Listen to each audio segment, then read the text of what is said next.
So hundreds of thousands of Christians and Yazidis fleeing the IS terror in two completely different parts of the region. A little earlier I spoke to Rachel Unkovick from the aid group International Rescue Committee in Erbil for her latest assessment.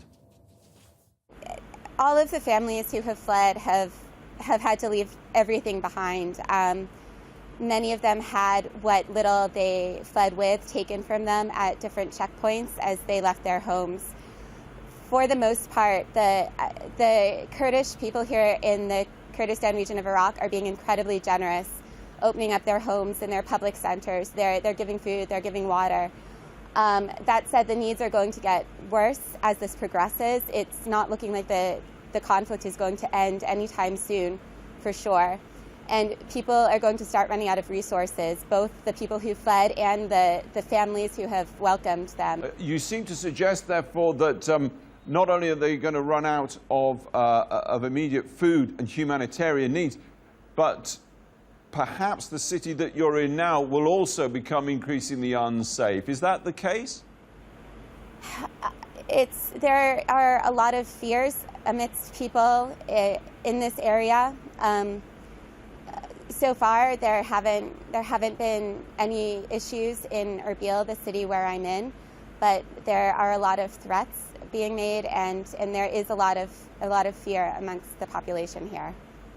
And once these people have come into Erbil, obviously they've lost an awful lot. They've left everything behind. They've had stuff stolen at checkpoints. What needs to happen in terms of meeting these people's needs right now? Do you need an airlift of, I don't know, of tentage, of food, of medicine?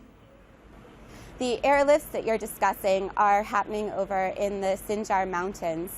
The Sinjar Mountains are in a very dangerous area of Iraq right now. In the violence last weekend, approximately 220,000 Yazidi families fled from Sinjar town alone. About 180,000 did make it to safety in the KRG, where we're currently responding, but another 40,000 or so, basically those who were the most vulnerable to begin with, those without transportation and without cars, they fled into the mountains, just trying to seek safety any way they could. They've been up there for some of them for a week. We hear of deaths every day through secondary information.